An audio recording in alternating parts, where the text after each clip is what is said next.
Hello, English learners. Welcome back to English Pod. My name is Marco. And I'm Erica. And today we're bringing you another great lesson about sports, part of our sports series. That's right. And in this lesson, we are talking about maybe the world's most favorite sport. Right. One of the most popular sports in the world, soccer, or also known as football in other countries. Yes. Okay, so before we get started with this great lesson, let's take a look at some of the words we'll find in the dialogue in Vocabulary Preview.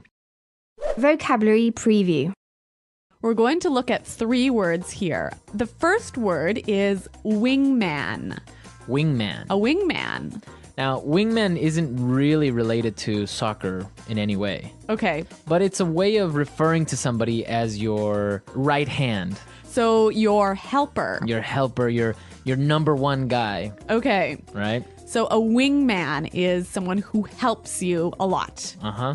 Exactly. Okay. Our next word, tied. Tied. They are tied. They are tied. Now, this is an interesting word because tie can be a noun, verb, and an adjective, right? Exactly. So in this case, they are tied. It's an adjective meaning, They have the same score. okay. And a tie is Is a game that has ended with no winner or loser. Both of them had the same score. exactly. And so obviously the verb to tie is to reach the same score as your other team. Exactly. All right. Well, our third word can also be used as a noun and a verb, and it is foul. Fouled. Fouled Okay, so to foul somebody. is to do something to them that is not allowed in the sport. Okay. And so when you do this, you have committed a foul. Exactly. Okay, so you use it in the same way, to foul or a foul. Interesting. Well, we're going to hear these 3 words in context now. So why don't we listen to our soccer dialogue?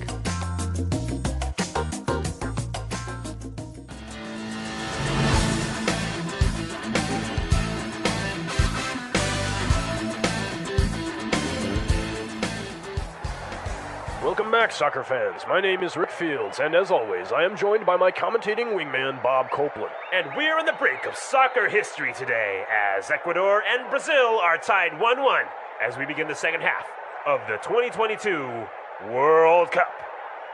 The ref calls the players for the kickoff, and here we go. Ecuador quickly passes the ball to the midfield, but it's out of bounds. That'll be a throw-in for Brazil. Adriano has the ball and makes a long pass to Robinho. And the ref has called him offside. No question about it, he was offside by a mile. We have a goal kick for Ecuador. Edison Mendez heads it to Valencia. He shoots. Deflected by the defender, and we have a corner kick. Delgado takes the corner. We have a foul. Oh no, Dida, the goalkeeper, has fouled the Ecuadorian player.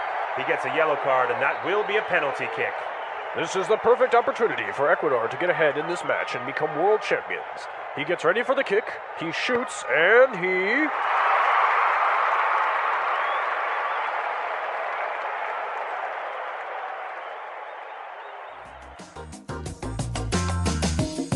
Okay, so Ecuador tied with Brazil in the 2022 World Cup. Wow, Marco, I'm really happy to see that you are able to see so far into the future. Well, I called it. So in Yeah. 2022, if we do win the World Cup, you know who said it first. All right. Do you have money on that? Yes.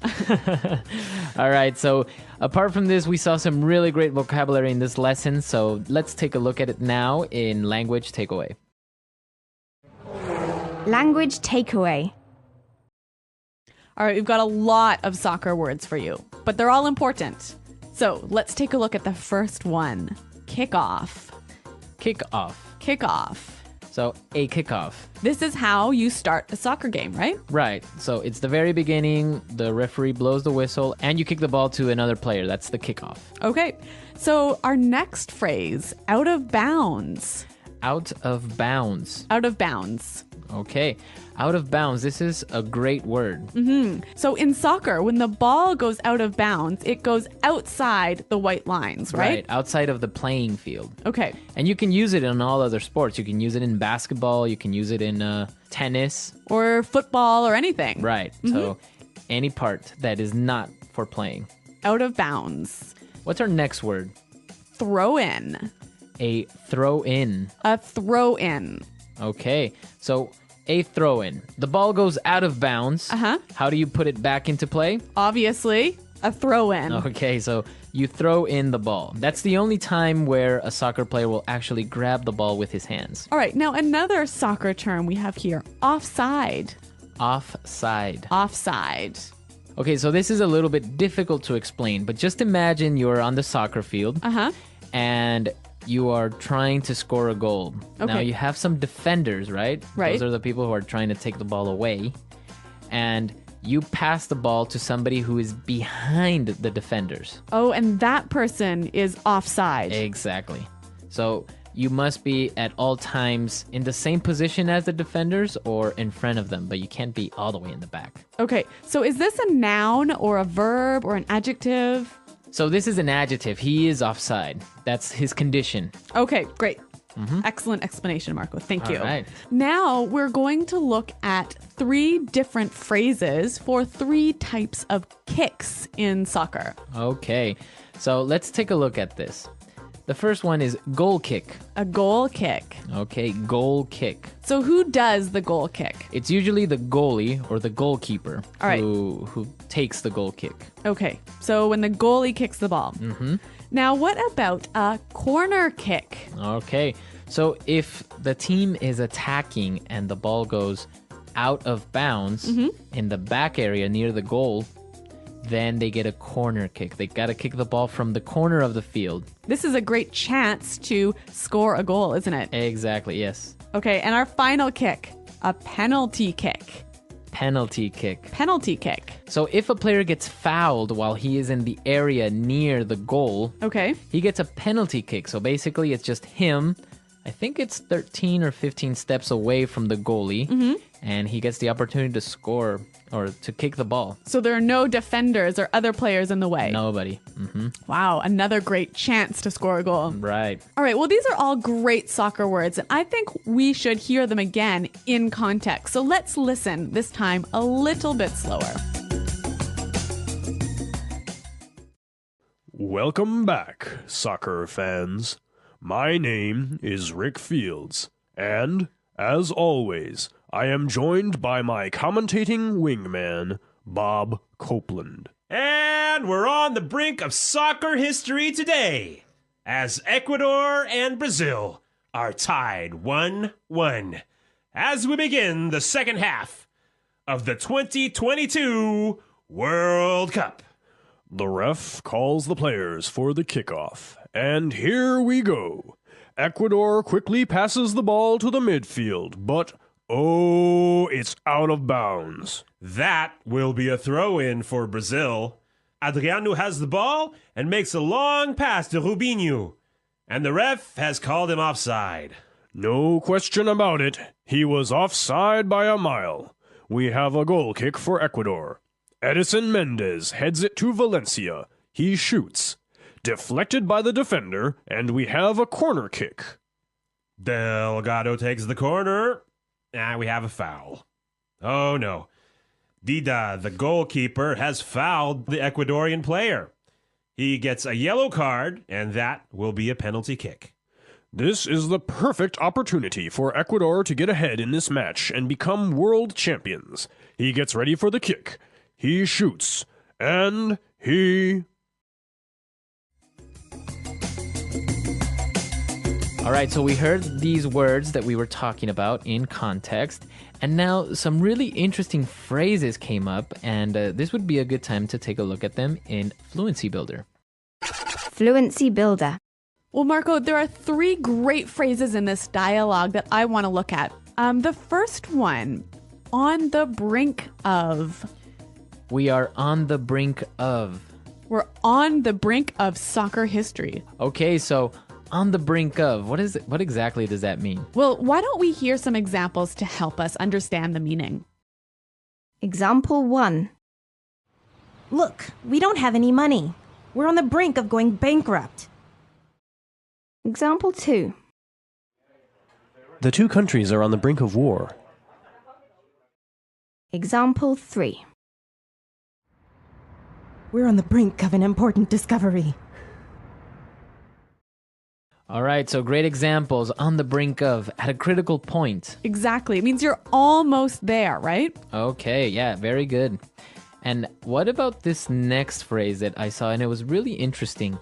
No question about it. No question about it. No question about it. No question about it. All right, so this is a statement that doesn't really make much sense. But what am I saying when I say, oh, no question about it? You're saying, I agree. There is no doubt. You're right. You're right. Okay. Well, let's give some examples. I could say, there's no question about it. Ecuador is a great soccer team. There is no question about that. All right, so, or you can say, no question about it. Our company makes the best products on the market. Okay, so really useful phrase that you can use in sports or anywhere else. Okay. And now let's take a look at our last phrase for Fluency Builder, and it's a really good one to exaggerate a little bit. Okay. By a mile. By a mile. By a mile. So he was offside by a mile. Right. So the commentator is saying that he was very offside. That it was really obvious. Right. So you can use that also in different contexts, maybe not in sports. Okay. So maybe we can say our company is ahead of all the others by a mile. Right. Or if you tell somebody to guess your age and they say, oh, I think you are 42. Oh, you could say you're off by a mile. Right. So you're really, really wrong. Right, exactly. Yeah. So it's a way of exaggerating a little bit. Yes, and saying it's really obvious. Right. Well, 3 awesome phrases, and I think it will help us to hear them one more time. So let's listen to the dialogue.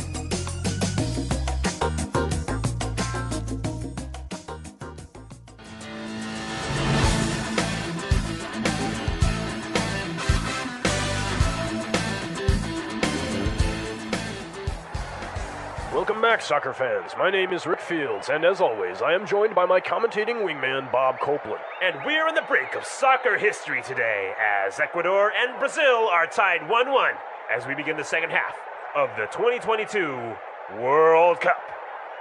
The ref calls the players for the kickoff, and here we go. Ecuador quickly passes the ball to the midfield, but oh, it's out of bounds. That'll be a throw-in for Brazil.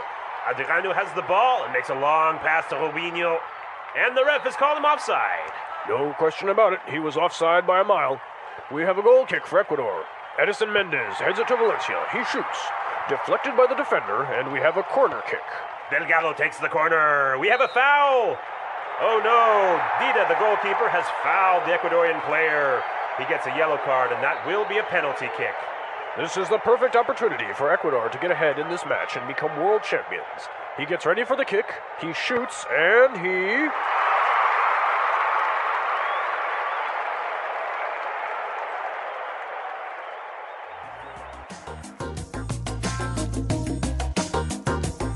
Okay, well, as you all may know, soccer is a very popular sport, especially in Latin America. That's right. And your favorite team, Ecuador, are they really this good in soccer? Are they really going to win the 2022 Cup? Well, maybe not. Well, actually, Ecuador has improved with time, but usually it's the strong teams like Argentina and Brazil who dominate the region, right? Right. But yeah, hopefully we'll make it next time. Okay, well, I have my money on Ecuador and For 2022. But yeah, not on Canada. There's no hope for us. Well, Canada is doing really well now. They actually beat Mexico, if I'm not mistaken. Oh, actually, that sort of, yeah, I kind of remember that now.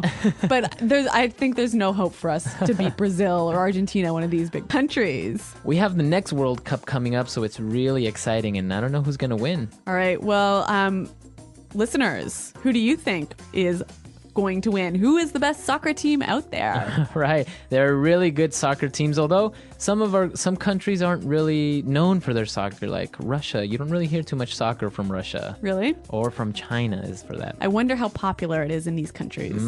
So let us know. Come to our website, englishpod.com. Tell us how popular soccer is in your country, or what team you are a fan of. I know many people like the European Cups and they're fans of Barcelona or the Italian teams. Well, come to the website. Marco and I are always around to answer your questions. And until next time, goodbye. Bye.